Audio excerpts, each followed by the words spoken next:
নমস্কাৰ বন্ধুসকল, কেনে আছে আপোনালোক? ভালে আছে নিশ্চয়। আপোনালোক সকলোকে স্বাগতম জনাইছো মোৰ চেনেলৰ মাজলৈ। মই ৰাজপ্ৰতিম নেওগ। আজিৰ এই ভিডিঅ'টোত মই 10টা এনেকুৱা টিপছৰ বিষয়ে আপোনালোকক জনাম যিকেইটা ব্যৱহাৰ কৰি আপোনালোকে আপোনাৰ সেভিং সহজতে কৰিব পাৰিব। সেভিং কৰাৰ একচুয়ালি 10টা সহজ উপায়ৰ বিষয়ে আজি আপোনালোকক মই জনাম। আহকচোন ভিডিঅ'টো আৰম্ভ কৰোঁ। ভিডিঅ'টো আৰম্ভ কৰাৰ আগতে এটা কথা মই কৈ লৈছো, বিশেষকৈ এই 10টা পইণ্ট যিকেইটা হয় আটাইকেইটা বহুত ইম্পৰ্টেণ্ট হয় আৰু এই যদি আপোনালোকে নোট কৰি যায় কিহবাত বা কাগজ কলম লৈ ল'লে নিশ্চয় মনত থাকি যাব আৰু এইকেইটা আপোনাৰ এপ্লাই কৰিবলৈ সহজ হ'ব। সো নম্বৰ 1 পইণ্টটো হৈছে সেভ ফাৰ্ষ্ট স্পেন্ড লেটাৰ। তাৰ মানে প্ৰথমতে আপুনি সেভিং কৰিব, তাৰ পাছতহে খৰচ কৰিবলৈ আৰম্ভ কৰিব। আৰু সেভিং কৰা এইটো একেবাৰে প্ৰাথমিক বা বেসিক ৰুল এইটোৱে হয়, যেতিয়া আপোনাৰ মান্থলি ইনকাম বা স্যালাৰি আহিব প্ৰথমতে আপুনি সেভিংত ৰাখিহে আপুনি খৰচ কৰিবলৈ আৰম্ভ কৰিব। সেভিংৰ সুবিধাৰ কাৰণে আপুনি মাহৰ প্ৰথমতে 1, 2 তাৰিখ বা 3 তাৰিখ মানে যেতিয়া আপোনাৰ ইনকাম আহা আৰম্ভ হয় তেতিয়া আপুনি ৰেকাৰিং ডিপোজিট নহলে SIP ষ্টাৰ্ট কৰক। নম্বৰ 2 হৈছে বাজেট বনোৱা আৰম্ভ কৰক। মনত কেতিয়াবা আহে সকলোবোৰচোন মোৰ মনত আছে, কিন্তু বাজেট আকনো কিয় বনাব লাগে? সিম্পল যিকেইটা খৰচ সেইকেইটাইতো হয়, যিকেইটা আছে সেইকেইটাই হয়, EMI সেইকেইটাই হয়, কিন্তু তথাপিও বাজেট বনোৱাটো বহুত দৰকাৰী হয়। আপোনাৰ মাহেকীয়া বাজেটটো আপুনি এখন ডায়েৰী বা নহলে নোটবুক এখন লৈ লিখিবলৈ আৰম্ভ কৰক। মাহটোত আপোনাৰ কিমান কি ক'ত খৰচ হয়, আপুনি ৰেষ্টুৰেণ্টত কিমান খৰচ কৰে, আপোনাৰ EMI কিমান যায়। তো আলটিমেটলি এখন কাগজত বা ডায়েৰীত যেতিয়া আপুনি লিখিবলৈ আৰম্ভ কৰিব লাহে লাহে আপোনাৰ এটা অভ্যাসত পৰিণত হ'ব আৰু তেতিয়া অটোমেটিক্যালি আপোনাৰ সকলো কথাখিনি আপোনাৰ মাইণ্ডত আহি থাকিব। নম্বৰ 3 হৈছে কেছ টকা ব্যৱহাৰ কৰিবলৈ ট্ৰাই কৰক। UPI যেনে ধৰক গুগল পে, ফোন পে বা পেটিএম এইবিলাক যদি আপোনাৰ হাতত থাকে বা আপোনাৰ ক্ৰেডিট কাৰ্ডখন হাতত থাকে তেতিয়াহ'লে খৰচবিলাক আপুনি চাব একেবাৰে সহজতে হৈ যায়। গুগল পে থাকিলে কেতিয়াবাতো আপোনাৰ মাহৰ লাষ্টলৈকে আপুনি 1-2 টকালৈকে মানুহে খৰচ কৰা আমি দেখিছোঁ। কিন্তু সেই বস্তুটোৱে আপুনি চাব যদি আপোনাৰ হাতত কেছ ৰাখে তো কেছ টকা ৰাখিলে আপোনাৰ সেই সময়ত যদি আপোনাৰ হাতত পইচাটো নাথাকে, যদি আপোনাৰ UPI ব্যৱহাৰ আপুনি নকৰে তেতিয়াহ'লে আপুনি সেই বস্তুটো যদি দৰকাৰী নহয় বা নকৰিলেও হয় তেতিয়াহ'লে আপুনি নকৰাকে আপোনাৰ পাৰ হৈ যাব। সেই পইচাটো আপোনাৰ তেনেকৈ বাচিব। কিন্তু UPI বা গুগল পে যেতিয়া হৈ যাব সেই পইচাটো আপুনি বচাব নোৱাৰে, সি অটোমেটিক্যালি খৰচ হৈ গুচি যাব। 4 নম্বৰ আছে ওয়ান্স আৰু নিডৰ মাজত আপুনি পাৰ্থক্য বুজিবলৈ চেষ্টা কৰক। যিবিলাক খৰচ অত্যাৱশ্যকীয় মানে যিখিনি নহলে আপোনাৰ দৈনন্দিন জীৱন পৰিচালনা কৰিবলৈ অসুবিধা হ'ব সেইখিনি হৈছে আপোনাৰ নিডছ, যাৰ অবিহনে আপুনি থাকিব নোৱাৰিব, নকৰাকে থাকিব নোৱাৰিব। আৰু ওয়ান্স হৈছে সেইখিনি যিখিনি আপোনাৰ নহলেও আপুনি পাৰ হ'ব পাৰিব। আচলতে যিখিনি অত্যাৱশ্যকীয় নহয় মানে যিখিনি আপোনাৰ নহলেও ঠিক আছে, ওকে ফাইন, এনেকুৱা টাইপৰ যিখিনি আছে বা নেক্সট মান্থ কৰিম বা যেতিয়া সময় হয় পইচা হ'লে কৰিম, সেইখিনি হৈ গ'ল আপোনাৰ ওয়ান্স, যিবোৰ আপোনাৰ ইচ্ছা। ঠিক আছে, তো গতিকে আপুনি ফ'কাছ কৰক নিডছৰ ওপৰত। ওয়ান্সটো আপোনাৰ পাছতো আপুনি ফুলফিল কৰিব পাৰিব, কিন্তু নিডছ যেতিয়া আপোনাৰ লিমিটেড হৈ যাব বা লিমিটেশনছৰ ভিতৰত থাকিব অটোমেটিক্যালি আপোনাৰ সকলোখিনি সহজ হৈ পৰিব। 5 নম্বৰ যিটো পইণ্ট আছে ই বহুত ইম্পৰ্টেণ্ট হয়। আপুনি সাপ্তাহিক খৰচ নিৰীক্ষণ কৰিবলৈ আৰম্ভ কৰক। সপ্তাহৰ প্ৰত্যেকটো দেওবাৰে আপুনি 10 মিনিট সময় উলিয়াব লাগিব। 10 মিনিট সময় উলিয়াই কি খৰচ হৈছে সেইখিনি উলিয়াই আপুনি এখন নোটবুক বা কাগজত আপুনি লিখি পেলাওক। যিখিনি আপুনি মনত থব পাৰিছে বা মনত আহি থাকে সেইখিনি আপুনি নোটবুক বা কাগজ এখনত লিখক। যেনে ধৰক আপোনাৰ পেট্ৰল হৈ গ'ল, মোবাইল ৰিচাৰ্জটো বাৰু কেতিয়াবা ডেটাৰ কাৰণে লাগে, নহ'লে তো মাহেকত থাকেই।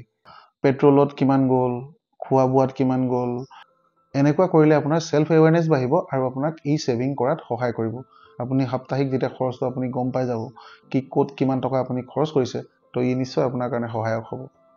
পৰাপক্ষতে আমাৰ সকলোৰে ডিসকাউন্ট বা অফাৰ বুলি ক'লে আমি সকলোৱে আজিকালি অনলাইন যেহেতু শ্বপিং কৰে তো ডিসকাউন্ট বুলি ক'লে সকলোৰে চকুটো আগলৈ গুচি যায়, কিন্তু এইবিলাক পৰাপক্ষত এটা ট্ৰিকে থাকে, সেইটো বাৰু আমি পৰৱৰ্তী সময়ত নিশ্চয় আলোচনা কৰিম। বাৰু যি কি নহওক, এই ডিসকাউন্টবিলাক যিমানেই পোৱা যায় আচলতে সেই ডিসকাউন্ট বা অফাৰবিলাক ল'বলৈ আপুনি চেষ্টা কৰিব। নজনাকৈ আপোনাৰ অনলাইন শ্বপিং কৰোঁতে বা অনলাইন ট্ৰানজেকশ্যন কৰোঁতে ই আপোনাৰ সহায়ক হ'ব। সদায় চাব মেক্সিমাম ডিসকাউন্ট যিটোত আছে সাৰ্চ কৰি সৰ্টিং কৰি সেই ডিসকাউন্টটোহে ল'বলৈ চেষ্টা কৰিব। আৰু ইম্পৰ্টেণ্ট কথাটো হৈ গ'ল অফাৰ বা ডিসকাউন্টৰ পিছত পৰোতে চাব আকৌ ইফালে আপুনি খৰচ বঢ়াই নল'ব, নহ'লে কথা আকৌ ওলোটা হৈ যাব। 7 নম্বৰত আহিছে হোম ফুড ভাৰ্চেছ বাহিৰত খোৱা। ধৰি লওক আমি যদি একাপ চাহ ডেইলি বাহিৰত খাওঁ, ইয়াৰ মূল্য আজিকালি মিনিমাম গাখীৰ চাহ একাপ 10 টকা ধৰক। সাপ্তাহিক হিচাপত যদি ধৰোঁ 10 টকাটো গৈ আপোনাৰ 70 টকা। ঠিক আছে, এতিয়া যদি সেই কাপ চাহ দিনটোত আমি 3 বাৰ খাওঁ তেতিয়া কিমান হ'ব? 30 টকা। আৰু সেই একেটাই বস্তু গৈ এক সপ্তাহত আপোনাৰ কিমান হ'ব 210 টকা আৰু যদি সেই কাপে চাহ আমি বাহিৰত যদি নাখায় ঘৰত খাবলৈ বা মানে কমকৈ খাবলৈ যদি আমি আৰম্ভ কৰোঁ তেতিয়াহ'লে আপুনি ভাবক আপুনি নজনাকৈ 210 টকা এটা আপোনাৰ সেভিং হৈ যায় আপুনি যদি এক মাহৰ হিচাপ কৰে তেতিয়াহ'লে আপোনাৰ 840 টকা 840 টকা পইচা আপুনি চাহ কাপ অকল ঘৰত খালেই আপোনাৰ অটোমেটিক্যালি সেভ হৈ যাব আৰু এনেকুৱা এইটো এটা সৰু উদাহৰণ চাহটো বুলিয়ে নহয় এনেকুৱা বহুত উদাহৰণ আছে আপুনি নিজে গম পাব আপোনাৰ যদি বেলেগ কিবা অভ্যাস আছে সেইবিলাক আপুনি নিজে গম পায় কিমান খৰচ কৰে এই সৰু সৰু এটকা দুটকাকে আপুনি যেতিয়া ক্যালকুলেট কৰি চাব তো আপোনাৰ অটোমেটিক্যালি যথেষ্ট পইচা আপুনি আননেসেসাৰিলি খৰচ কৰে সেইখিনি যদি আপুনি এভয়েড কৰিব পাৰে লাহে লাহে ইয়াৰ ইম্পেক্টটো গৈ বহুত ডাঙৰ হৈ যাব আমি সৰুতে এটা কবিতা পঢ়িছিলো এটুপ এটুপকৈ সাগৰৰ পানী হয় তো আমি আহক আজিয়ে আৰম্ভ কৰোঁ আজি এই এটুপকৈ আপুনি এই কনসেপ্ট বিলাক আপুনি নিজৰ লাইফত এপ্লাই কৰিবলৈ চেষ্টা কৰক নম্বৰ 8ত আছে আপোনাৰ অটোমেটিক আৰডি বা এসআইপি সেট কৰক আৰডি বা এসআইপি সেট কৰিলে কি হ'ব প্ৰত্যেকটো মাহতে আপোনাৰ নিৰ্দিষ্ট তাৰিখ মতে আপুনি যদি নিবিচাৰেও তাৰিখৰ মতে আপোনাৰ একাউণ্টৰ পৰা অটোমেটিক্যালি নিৰ্দিষ্ট এমাউণ্ট আপোনাৰ আৰডি বা এসআইপি আপুনি ইনভেস্ট কৰিব পাৰে তেনেকুৱা কৰিলে আপুনি সেভিংস একাউণ্টত থকা পইচা কিটা যদি গুগল পে কৰি উৰাইও দিয়ে কিন্তু আপুনি আৰডি বা এসআইপি টো নাই বুলি পিছত মানে আপুনি পিছতে পাম বা মেচিউৰিটি হলে উলিয়াম বা তেনেকুৱা পটককে মনলে নাহে নাই বস্তুটো দেখি থাকিলে মানে আপোনাৰ বাৰে বাৰে মনলৈ আহি থাকিব খৰচ কৰো লাগি থকা আমাৰ টেন্ডেন্সি এটা আছে তেনেকুৱা খুব সাধাৰণতে আমাৰ দেখা যায় আপুনি আৰডি বা এসআইপি মিনিমাম আজিকালি অনলাইনটো গম পায় 500 মান টকাৰ পৰা আপুনি আৰম্ভ কৰিব পাৰে 500 টকাৰ পৰা যদি আপুনি আৰডি আৰম্ভ কৰে মাহত তেতিয়াহ'লে বছৰেকত যদি এক বছৰলৈ আপুনি টাৰ্গেট কৰে তেতিয়াহ'লে নিজৰ আপোনাৰ সেভিং 6000 টকা 6000 টকা যদি আপুনি 10 বছৰ বা যি হোক ফ্লেক্সিবল আছে আপুনি 2 বছৰ 3 বছৰ কাৰণেও কৰিব পাৰে ঠিক তেনেদৰে আপোনাৰ সেভিংটো আপুনি লাহে লাহে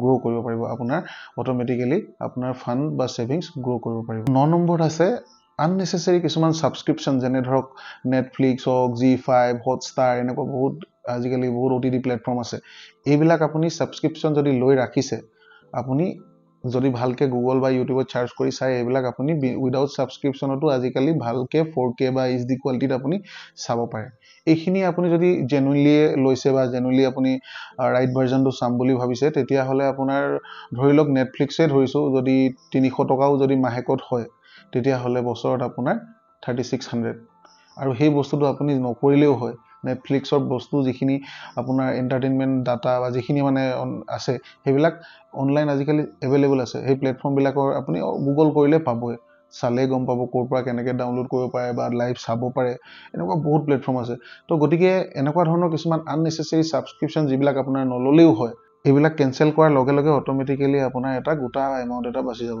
আৰু 10 নম্বৰ যেটো পইণ্ট আছে অতিকে ইম্পৰ্টেন্ট পইণ্ট হয় এটো আপোনালোকে অনুগ্ৰহ কৰি মন দি শুনিব নোটবুকৰ ব্যৱহাৰ বা ডায়েৰীৰ ব্যৱহাৰ আপুনি জৰুৰী হিচাপে আপুনি কৰিবলৈ আৰম্ভ কৰক কিয়নো কৈছো আপুনি চাব আমি সৰু হৈ থাকোতে যেতিয়া স্কুলত পঢ়িছিলো আমাক যেতিয়া কয় যে লিখি পঢ়িব লাগে লিখি কৰিব লাগে তো যেতিয়া এটা কথা আপোনাৰ মাইন্ডত আহি থাকিব সেই কথাটো যদি আপুনি সমানে লিখিও গৈ থাকে তেতিয়াহলে অটোমেটিক্যালি আপোনাৰ মাইন্ডত হুমাই বস্তুবিলাক থাকি যাব যেতিয়া আপুনি সাপ্তাহিক খৰচ বা আপোনাৰ যেনেকৈ আপোনাক কৈছিলো আপোনাৰ যিবিলাক নিডছ বা ওয়ান্স এইবিলাক আপুনি যেতিয়া লিখিবলৈ এখন নোটবুক বা ডায়েৰীত লিখিবলৈ আৰম্ভ কৰিব অটোমেটিক্যালি বিশ্বাস কৰক আপোনাৰ গোটেই সিস্টেমটো আপোনাৰ মাইন্ডত অটোমেটিক্যালি লিখি সব আহি থাকিব মানে আপুনি কেনেকৈ আপোনাক পইচাটো ক'ত বচাব পাৰিম যিকিটা এক্সাম্পল দিছো আপুনি সেইকিটা নিজৰ লগত নিজকে আপুনি মিলাই চাব আপুনি কি তেনেকুৱা ধৰণৰ খৰচ কৰি আছে যিবিলাক আপোনাৰ আননেসেসাৰি হয় তো এইবিলাক আপোনালোকে যেতিয়া লিখিবলৈ আৰম্ভ কৰিব আপুনি নিজৰ এটা সেলফ মানে মোটিভেশন টাইপৰ হয় তো সেলফ মোটিভেশন যেতিয়া আহিব তো অটোমেটিক্যালি এইবিলাক বস্তু আপুনি গম নোপোৱাকে আপোনাৰ নিজৰ মাজত এটা সেভিং সেন্স এটা পইচাৰ প্ৰতি যেটো মানসিকতা আমাৰ আছে মানে সেভিংৰ ওপৰত হ'ব দে একো নাই কিন্তু এই হ'ব দে বা একো নাই এই বস্তুটো এটা সময়ত গৈ আমি সময়ত পস্তাবলগীয়া হয় আগতে মই এটো প্ৰথমতে হেকানে কৈছো যে নোটবুকটো বহুত ইম্পৰ্টেন্ট হয় বা নোটবুক বুলি এখন বুক বুলি কথা নাই আপুনি যতে হলো লিখি ৰাখিব পাৰে যদি মোবাইলত লিখাতকে মই সাজেষ্ট কৰিম আপুনি কাগজ আৰু কলম এইটো লৈ আপুনি যেতিয়া লিখি থাকিব আপুনি নিজকে আপুনি নিজৰ বেসটো লগত আপোনাৰ থাকি যাব হেতু মনত আহি থাকিব যে এইকিটা কথা লিখি লৈ মানে যেতিয়া যাব তো সেইবিলাক সকলোবিলাক আপোনাৰ মনত থাকি যাব সো বন্ধুসকল আজি এই যি 10টা টপিক আপোনালোকৰ লগত মই আলোচনা কৰিলো এই 10টা টপিক যদি আপোনালোকে নিজৰ লাইফত এপ্লাই কৰে তেতিয়া হলে আপোনালোকৰ ফাইনান্সিয়াল লাইফ অটোমেটিক্যালি লাহে লাহে গ্ৰ' কৰিবলৈ আৰম্ভ কৰিব। আপুনি গম নোপোৱাকৈ আপোনাৰ জীৱনত ছেভিংছ বাঢ়িবলৈ আৰম্ভ কৰিব। আচলতে ছেভিংছ কিয়নো কৰিব লাগে, কাৰণ কেলে মানুহৰ জীৱনত এমাৰ্জেঞ্চি বা বিপদ কেতিয়া আহে কোনেও ক'ব নোৱাৰে। সেই বিপদৰ সময়ত যাতে কাৰোলৈ হাত নপতাকৈ নিজেই অন্ততঃ এটলিষ্ট মাইণ্ডত যে থাকে মই ৰখা সেই টকাকেইটা আছে, সেইকেইটা দি মোৰ আজি বিপদৰ সময়ত কামত আহিব, অলপ হ'লেওতো আপোনাৰ জীৱনত সহায় হ'ব। নিজৰ লাইফত এই 10টা টপিক এপ্লাই কৰিবলৈ আৰম্ভ কৰক আৰু চাব আপোনাৰ জীৱনত ছেভিংছ নিজে নিজে আপোনাৰ বাঢ়িবলৈ আৰম্ভ কৰিব। মই কোৱা কোনকেইটা টপিক আপুনি ব্যৱহাৰ কৰিবলৈ বিচাৰিব বা ব্যৱহাৰ কৰিব মোক কমেণ্ট কৰি জনাবলৈ নাপাহৰিব। লাইক, শ্বেয়াৰ আৰু ছাবস্ক্ৰাইব কৰিবলৈ নাপাহৰিব। এনেদৰে আগলৈকে আপোনালোকক এনেধৰণৰ ইম্পৰ্টেণ্ট বা আপোনালোকৰ কাৰণে দৰকাৰী যিবিলাক ফাইনেন্সিয়েল নলেজ আছে আপোনালোকক মই সহজ ভাষাত আগলৈকে এনেকৈ জনাই থাকিম। তো বন্ধুসকল, আজিলৈ এৰিছোঁ। মই ৰাজপ্ৰতিম, পুনৰ লগ পোৱাৰ প্ৰতিশ্ৰুতিৰে। ধন্যবাদ।